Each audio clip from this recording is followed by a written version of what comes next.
Assalamu alaikum, dear viewers. Once Hazrat Musa, peace be upon him, was giving a speech in a public meeting. In his speech, he explained the rules and regulations of Islam and the essence of the Torah. He expressed great sorrow that people were not eager to believe in Allah Almighty, even after seeing numerous miracles in his life. He warned the people that there would be many sorrows and hardships in the future due to the wickedness of this nation. Then a man stood up from the middle of the public meeting and said, "O Prophet of Allah, the number of miracles that have occurred in your life and the fact that Allah Almighty is directly talking to you is unparalleled in the life of any other prophet. Therefore, we think that there is no one more knowledgeable and intelligent than you in this present era." Then Hazrat Musa, peace be upon him, listened to the man and remained silent and said, "Yes, that is true." But Hazrat Musa, peace be upon him, his positive words were not very pleasing to Allah. So he revealed to the Prophet, peace be upon him, through revelation, "O Prophet, you have made a mistake by thinking yourself the most knowledgeable. I have left a person more knowledgeable than you alive on earth. Do you know that I have given him more knowledge? If you wish, then go. Go to the confluence of the two seas of Majma'ul Bahrain and see, there is a servant of mine. He is the possessor of such knowledge that you cannot even imagine." Hazrat Musa, peace be upon him, heard the command of Allah Almighty and said with great anguish, "O Lord, your creation is limitless, so grant me the fortune of meeting this wise man." Allah Almighty told the Prophet, "O Prophet, go to the confluence of the two seas. There is a plain there that shows the way to the lost, saves the dead and kills the living, and is capable of performing many miracles." Then Hazrat Musa, peace be upon him, called Yusha and said, "Come, let us go to Bahrain to see the power of Allah Almighty, and we will not turn back as long as we have to walk for as long as we have to walk. But take some fried fish with you on the way, so that if we get hungry, we can eat it and satisfy our hunger." Then Yusha fried some fish and filled his bag with it on the order of the Prophet. Hazrat Musa, peace be upon him, and Yusha started walking. After walking for 2 days, they arrived at Majma'ul Bahrain. According to experts, Majma'ul Bahrain refers to a narrow connection between the Red Sea and the Mediterranean Sea. The Prophet's heart reached there and rested for a while. Then Hazrat Musa, peace be upon him, fell asleep on a rock, and Yusha, peace be upon him, kept the bag of fish aside and sat on the rock. After sitting for some time, Yusha performed ablution with seawater. Then when he was about to release the water from his hand, a drop of water fell on the bag of fish. Immediately, the fish in the bag came to life. After a while, it was seen that the fish had broken through the bag and went down into the sea. Yusha was surprised and went to Hazrat Musa, peace be upon him, to tell him, but found that he was sleeping, so he did not wake him up. He thought that he would tell the news later. After a long time, Hazrat Musa, peace be upon him, woke up and became upset because he had not planned to sleep for such a long time. So he started walking with Yusha very busy. Seeing Hazrat Musa, peace be upon him, in a hot temper, he was very scared, so that he completely forgot to tell him the news of the fish. After walking for one night, they rested again. Then Hazrat Musa, peace be upon him, said to Yusha, "I am very hungry, so take out the bag of fish. I have eaten some fish." Then Yusha said, "O Prophet, I forgot to tell you that the fish in the bag came alive and went into the seawater where we were sitting the previous day. I went to inform you immediately and found you sleeping, so I did not bother you anymore. Later, due to the whispering of Satan, I completely forgot the incident, so I could not tell you anymore. So forgive me for my mistake." Then Hazrat Musa, peace be upon him, heard Yusha's words and said, "Let us go back. Our work is where the fish went." So they started walking along the path they had come from. After a day and a night of walking, they arrived there. When Hazrat Musa, peace be upon him, and Yusha, peace be upon him, reached there, they saw a man lying down covered in a white cloth.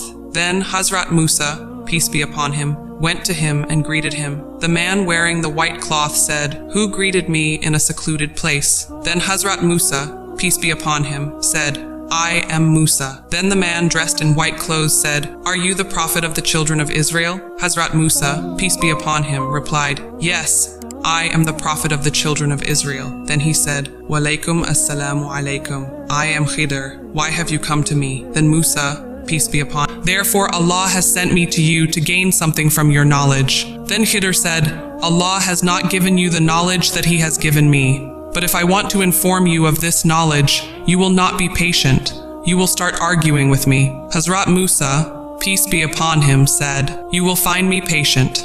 I will not hinder or oppose you in any of your actions. Hazrat Khidr said, you must be patient until I tell you the details. Then Hazrat Musa, peace be upon him, agreed to all the words. Then they both started walking. After going a little distance, they saw a river, and there a boatman was crossing the river with people. Then they both got into the boat. After going to the other side of the river, Hazrat Khidr, peace be upon him, broke a plank of the bottom of the boat with his axe. Then Hazrat Musa, peace be upon him, said, what did you do?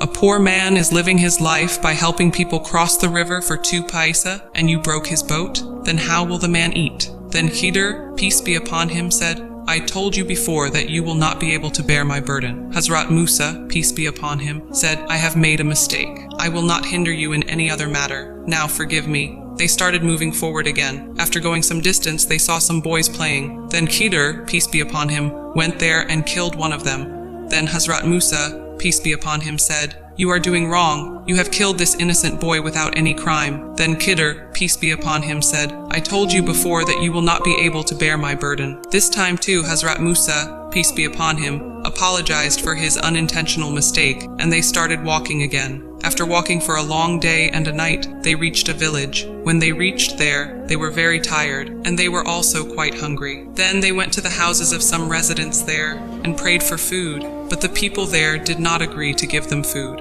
Finally, they set off on another route. After going a little further, they saw a dilapidated building. Some minor children were living in it. There was no one else with them except their old mother. The main building of the building in which they were living had collapsed and fallen down in a heap, and the rest was on the verge of collapse. Then Khidr, peace be upon him, came to the building and put the bricks aside. Then he started the work of repairing the wall with it. After working for a day and night, they completed the construction of the wall. Then Hazrat Musa, peace be upon him, said, what are you doing? You have devoted yourself to repairing the broken walls of those from whom we have not received a little food. What benefit will this bring us? Khidr, peace be upon him, then said, you have failed to keep my word. You have not been able to show any patience at all. Therefore, it is not possible for me to travel with you. You should now take your leave. Hazrat Musa, peace be upon him, then said, brother, explain to me the reason for which you did what you did. Then Khidr, peace be upon him, said, the secret of the boat that I first broke was that the king of that area was a tyrant and a tyrant. Whenever he saw something good from someone, he would take it away. Even when he saw a good woman, he would not let her go. In such a situation, that boat was the means of living for an orphan. After some time, the king's men would come here. If they saw the boat, they would take it away. Then the orphan boy would have no other means of earning a living. Then the boy would die of hunger. So I made a hole in the bottom of the boat so that the king's men would come and say that it was a broken boat. The orphan boy could repair it a little and sail the boat again and earn a living. The second incident is that the boy I killed was the son of a good man, but the boy grew up to be a violent robber. He would punish his parents, steal other people's property, rape women, etc. He would engage in various dirty deeds.